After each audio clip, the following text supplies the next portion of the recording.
بسم الله الرحمن الرحیم. داستان آفرینش جهان، قسمت اول.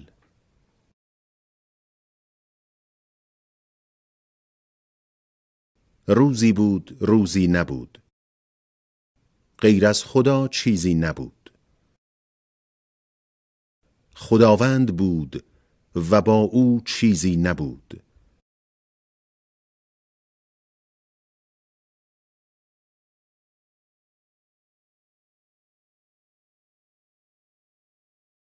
و خداوند اراده فرمود تا جهانی بیافریند.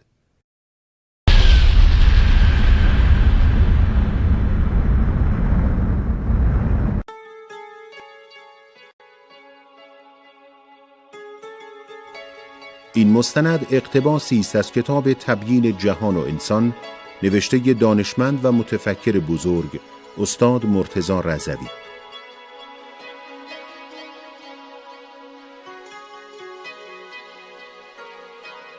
سایت نشر آثار استاد مرتضی رضوی www.bineshno.com.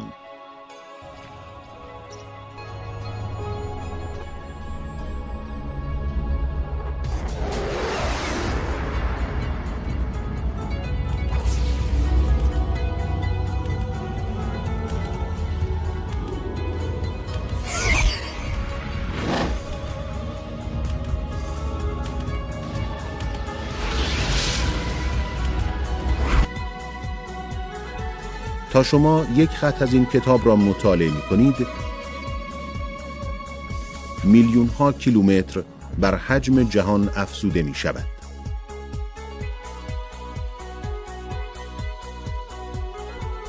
و آسمان را به قدرت خود برافراشتیم و ما آن را می گسترانیم.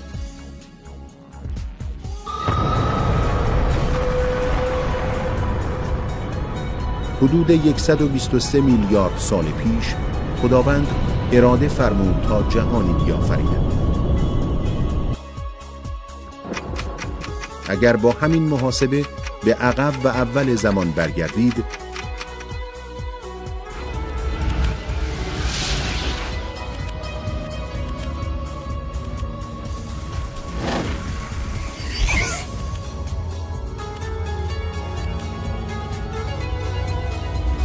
به جایی می رسید که جهان چیز بسیار کوچکی بوده است.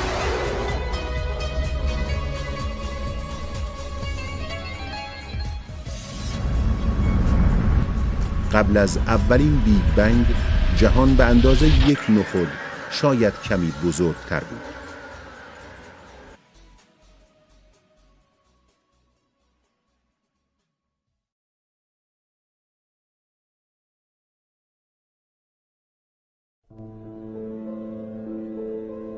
قبل از 123 میلیارد و 200 میلیون سال پیش، درست قبل از ایجاد این گوی کوچک اولیه، روزی بود، روزی نبود، غیر از خدا چیزی نبود. نه زمینی بود، نه زمانی، نه جمادی و نه جانداری. نه جهان ریز اتم ها و میکروب ها و ویروس ها وجود داشت و نه جهان درشت کرات، نه منظومه‌ای، نه کهکشانی، نه فضایی. روزی بود، روزی نبود، سخن به ظاهر متناقض اما درستی است. زمانی بود، زمانی هم نبود، روزی هم نبود، فقط خدا بود. خداوند قبل از آفریدن جهان به چه چیزی می پرداخت و مشغول چه کاری بود؟ این پرسش نادرست و جز تصور ذهنی چیزی نیست. مفاهیم قبل، بعد، مشغول شدن و کار همه از مقولات این جهان هستند. روزی که روزی نبود، قبل و بعد هم وجود نداشت. قبل و بعد خود پدیده و مخلوق پروردگار هستند و قبل و بعد راهی بر خدا ندارد.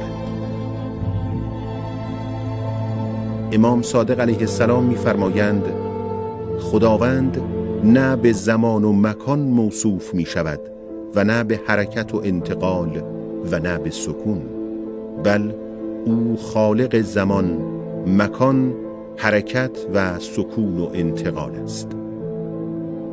امام رضا علیه السلام می‌فرمایند: پس شکافت میان قبل و بعد را تا دانسته شود که نه قبلی بر او هست و نه بعدی.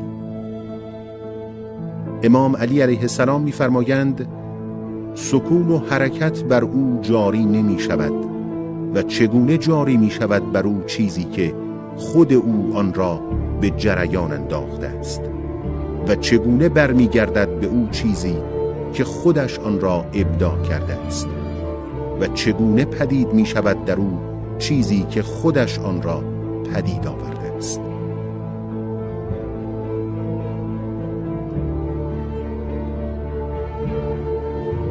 اکنون روزی بود غیر از خدا یک چیزی بود.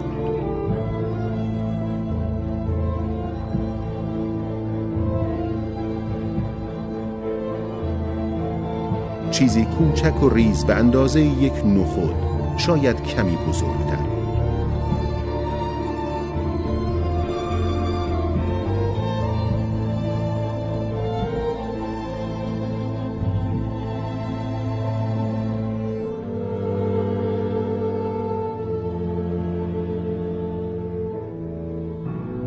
و خداوند جهان را ناگهان به این بزرگی نیافرد.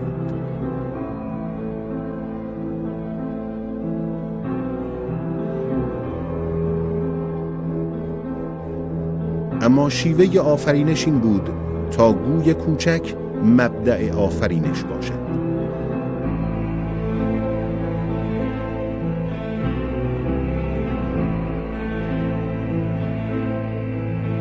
این شیوه با وقار و حکیمانه بود.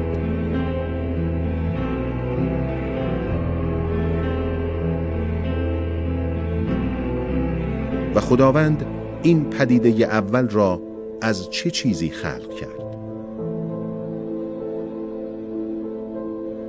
این گوی کوچک اولیه نه از چیزی خلق گردید و نه از عدم موجود شد.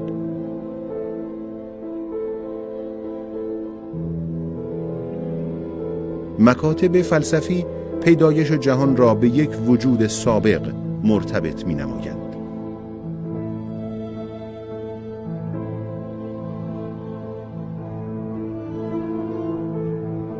و یا از توهمات انتزاعی صادر اول یا تجلی سخن می گویند.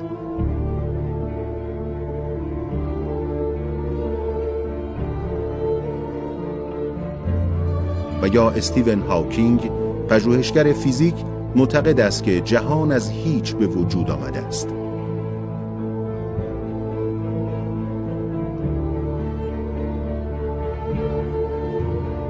برخلاف گفته‌های مکاتب فلسفی و عرفانی،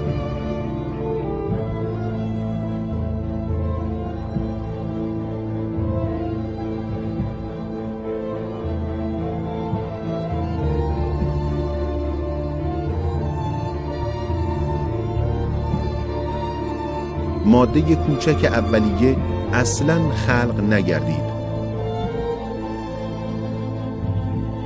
تا بگوییم از چه چیزی خلق شد. آن پدیده اولیه با امر موجود شد، نه با خلق. و قبل از گوی کوچک اولیه هیچ چیز نبود تا بتوان آن را ماده، انرژی و زمان و یا چیز دیگری نامید.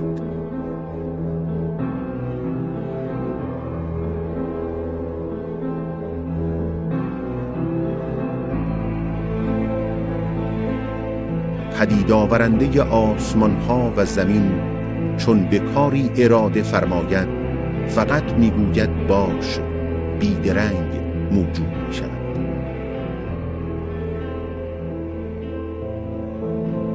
کن فیکون، خداوند میگوید باش و بیدرنگ موجود می شود.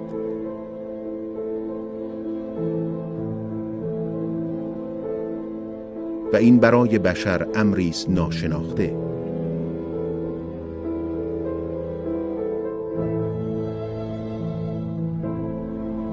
خلق و پدید آمدن چیزی از چیزی بعد از ایجاد ماده کوچک اولیه است.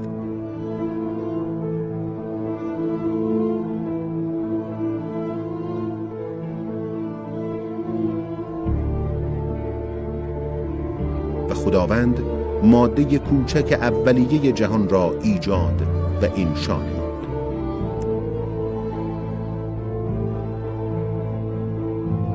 امام علی علیه السلام می‌فرمایند و خداوند پدیده اول را انشا کرد یک انشا کردنی و ابداع کرد یک ابداع کردنی، بدون فکر و اندیشه‌ای که بگرداند آن را و بدون تجربه‌ای که از آن استفاده کند و بدون حرکت که در وجود خودش حادث کند و بدون اهتمام نفس که مضطرب باشد در آن.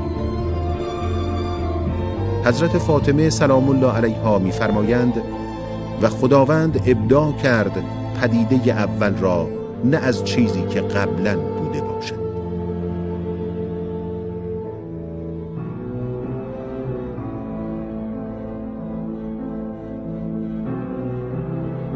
خلق و پیدایش چیزی از چیز دیگر پس از مرحله ایجاد ماده کوچک اولیه است.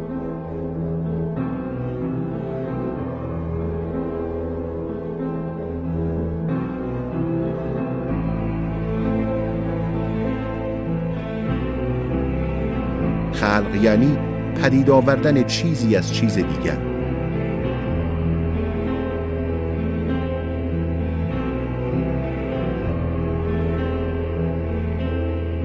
و ایجاد یعنی پدید آوردن چیزی بی آن که از چیز سابقی نشأت یافته باشد.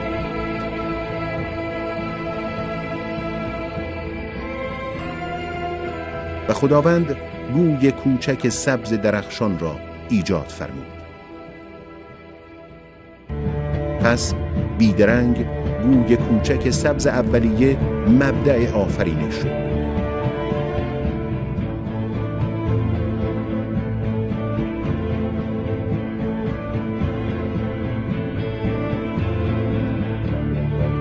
اکنون ماده کوچک اولیه به تدریج بزرگ شد.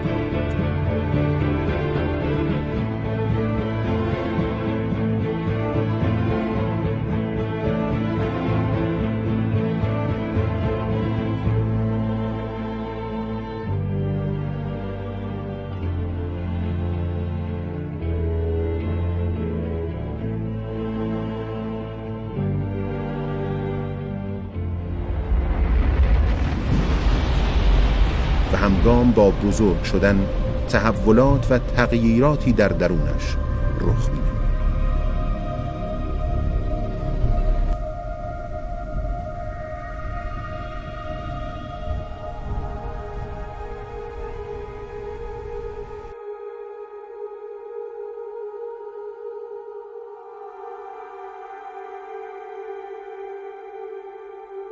پایان قسمت اول.